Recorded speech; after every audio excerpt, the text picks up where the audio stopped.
दोस्तों नमस्कार। अंकिता भंडारी हत्याकांड को लेकर पूरा उत्तराखंड एक बार फिर भावनात्मक रूप से झकझोर दिया गया है। राज्य में गुस्सा है, आक्रोश है और इंसाफ की मांग सड़क से लेकर सोशल मीडिया तक गूंज रही है। 4 जनवरी को हजारों लोग देहरादून की सड़कों पर उतर आए। लोगों ने मुख्यमंत्री आवास घेरने की कोशिश की और सरकार के सामने 2 साफ मांगे रखी। मामले की जांच सीबीआई को सौंपी जाए और उस वीआईपी का नाम सार्वजनिक किया जाए जिसे इस केस से जोड़ा जा रहा है। भीड़ से जुड़े तमाम वीडियो सोशल मीडिया पर वायरल हैं। इन वीडियो में अगर आप ध्यान से देखें तो बुजुर्ग महिलाओं का गुस्सा सबसे ज्यादा झकझोरने वाला है। ये कोई औपचारिक प्रदर्शन नहीं लग रहा, बल्कि ये उस पीड़ा की अभिव्यक्ति है जो लंबे समय से दबाई जा रही है। गांव-गांव से अंकिता के लिए इंसाफ मांगती रैलियां निकल रही हैं। छोटे कस्बों से लेकर पहाड़ी इलाकों तक लोग सड़कों पर हैं। संदेश बिल्कुल साफ है, इस बार उत्तराखंड पीछे हटने वाला नहीं है। इस बार इंसाफ लेकर ही रहेगा। अब सवाल यह है कि 2022 में हुआ यह हत्याकांड अचानक से इतना बड़ा मुद्दा क्यों बन गया। उत्तराखंड के लोग तो ये समझते हैं, लेकिन राज्य के बाहर के लोगों के मन में यह सवाल जरूर उठ रहा होगा। इसकी वजह है एक ऑडियो क्लिप और वीआईपी शब्द। ये ऑडियो सामने आया भाजपा की पूर्व विधायक सुरेश राठौर की कथित पत्नी उर्मिला सनावर के जरिए। इस कथित ऑडियो में सुरेश राठौर उर्मिला सनावर से बातचीत के दौरान ये कहते सुने जा रहे हैं कि अंकिता भंडारी केस में जिस वीआईपी का जिक्र हो रहा है वो भाजपा के पूर्व सांसद दुष्यंत कुमार गौतम थे। हम एक रिकॉर्डिंग सुनाते हैं, ये सुनिए। विनोद आर्य उस अंकिता भंडारी का जो लड़का बंद है वो विनोद आर्य का, वो अंकिता भंडारी के मर्डर में बंद है। अंकिता भंडारी को उसने प्रेशर किया कि तू दुष्यंत को देगी, रात को इसके साथ सोगी। उसने मना कर दिया। उसने ज्यादा पी ली, उसने सुसाइड कर ली। अंकिता बोले मैं ये काम नहीं करूँ। वो होटल वहीं बता रहे थे ना आप, जहां हम गए थे घूमने? हाँ वही था जहाँ वो टाइगर पैगर मिले थे। मैंने दिखाया था जहाँ रिजॉर्ट है, और अंकिता भंडारी थी उसमें। और वो पहाड़ी छोड़ेंगे नहीं किसी भी कीमत पर दुष्यंत गौतम को। अगर दुष्यंत गौतम को अभी पार्टी ये कह देती कि पल्ला झाड़ देती तो पार्टी गिर जाती, भारतीय जनता पार्टी गिर जाती। 2 लोगों के नाम है इसमें, मैं फिर बता रहा हूँ, एक दुष्यंत गौतम और एक अजय। यहीं से पूरा मामला फिर से सुलग उठा। हालांकि सुरेश राठौर ने उर्मिला सनावर के दावों को पूरी तरह खारिज कर दिया है। उन्होंने कहा कि ये ऑडियो झूठा है, इसे एआई के जरिए बनाया गया है और इसका उनसे कोई लेना देना नहीं है। फिलहाल स्थिति ये है कि सुरेश राठौर और उर्मिला सनावर दोनों ही सामने नहीं आ रहे हैं, यानी दोनों फिलहाल फरार बताए जा रहे हैं। ये सवाल भी उठ रहा है कि दुनिया के कोने कोने से लोगों को खोज निकालने वाली पुलिस अब तक इन्हें क्यों नहीं पकड़ पाई। जैसे ही वीआईपी के तौर पर भाजपा के पूर्व सांसद दुष्यंत कुमार गौतम का नाम सामने आया तो जाहिर है कि देहरादून गर्मा गया और दिल्ली तक हलचल मच गई। दुष्यंत कुमार गौतम कोई छोटे नेता नहीं हैं, वे भाजपा के राष्ट्रीय महासचिव हैं, उत्तराखंड के प्रभारी भी हैं और राज्य में उनका नियमित आना जाना रहता है। इसीलिए आरोप सामने आते ही मामला और ज्यादा संवेदनशील हो गया। हालांकि दुष्यंत कुमार गौतम ने इन सभी आरोपों को पूरी तरह नकार दिया है। उन्होंने साफ कहा है कि अगर कोई ये साबित कर दे कि इन आरोपों में 1% भी सच्चाई है तो मैं राजनीति से संन्यास ले लूंगा।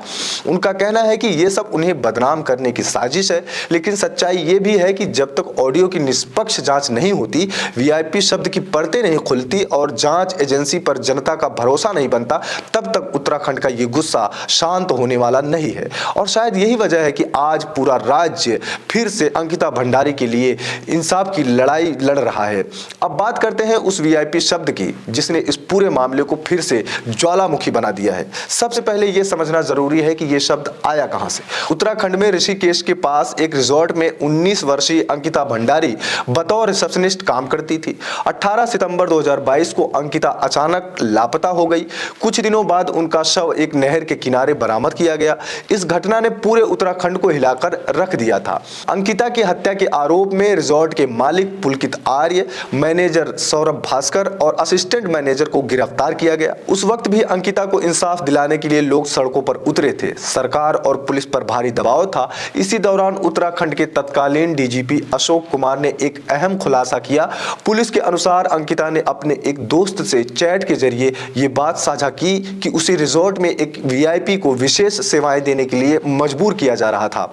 इस खुलासे के बाद जन आक्रोश और तेज हो गया। लोगों के मन में एक ही सवाल था, आखिर वो वीआईपी कौन था। अब दोबारा लौटते हैं इसी वीआईपी शब्द पर। जांच के दौरान पुलिस के हाथ एक चैट लगी। ये चैट अंकिता और उसके दोस्त पुष्पदीप के बीच की थी। इसी चैट में अंकिता ने अपने दोस्त को बताया था कि उस पर दबाव बनाया जा रहा है कि किसी वीआईपी को एक्स्ट्रा सर्विस देने के बदले 10,000 तक का ऑफर भी दिया गया था। यहीं से वीआईपी शब्द पूरे मामले की केंद्र बिंदु बन गया। अब सवाल वही है, कौन था वो वीआईपी जिसकी कथित मांगों ने एक बेटी की जान ले ली। इस सवाल का जवाब अंकिता का परिवार चाहता है, उत्तराखंड की जनता चाहती है और पूरा देश जानना चाहता है, ताकि अगर कोई दोषी है तो उसे कानून के तहत सबसे कड़ी सजा मिल सके। इसी बीच एक नाम सामने आया। ये नाम बताया एसपी शेखर सोयाल ने, जो अंकिता मामले की एसआईटी टीम के सदस्य रह चुके हैं। 3 जनवरी देहरादून में आयोजित एक प्रेस कॉन्फ्रेंस में पहली बार वीआईपी से जुड़ी जानकारी मीडिया के सामने रखी गई। हालांकि एसपी शेखर सोयाल ने साफ शब्दों में कहा कि जिस व्यक्ति की पहचान हुई वो कोई वीआईपी नहीं था। उन्होंने ये भी स्पष्ट किया कि वीआईपी एंगल तक पहुंचने का एकमात्र सूत्र मृतका का मित्र पुष्पदीप था। पुलिस के मुताबिक पुष्पदीप से पूछताछ में उसने स्वीकार किया कि उसने उस व्यक्ति को देखा था, उससे बातचीत भी की थी। इसी जानकारी के आधार पर एसआईटी ने बताए गए हुलिये के अनुसार अपनी जांच आगे बढ़ाई। जांच के दौरान उस व्यक्ति की पहचान धर्मेंद्र कुमार उर्फ प्रधान के रूप में की गई। एसपी सोयाल के अनुसार धर्मेंद्र कुमार के बयान लिए गए। सभी बयान अदालत के रिकॉर्ड में लगाए जा चुके हैं। उन्होंने ये भी कहा कि एसआईटी की जांच के बाद वीआईपी टर्मिनोलॉजी का यही अंतिम निष्कर्ष है। यानी पुलिस का कहना है कि वीआईपी शब्द किसी बड़े प्रभावशाली व्यक्ति के लिए नहीं था, बल्कि जांच में सामने आया व्यक्ति एक सामान्य नागरिक था। यह था पुलिस का आधिकारिक स्पष्टीकरण। लेकिन इसके बावजूद ये बहस आज भी खत्म नहीं हुई है, क्योंकि जब तक हर सवाल का जवाब जनता को संतोषजनक तरीके से नहीं मिलता और जांच पर पूर्ण विश्वास नहीं बनता, तब तक वीआईपी शब्द उत्तराखंड की राजनीति और समाज में गूंजता रहेगा। अब आपको अंकिता के पिता का पक्ष भी बता देते हैं।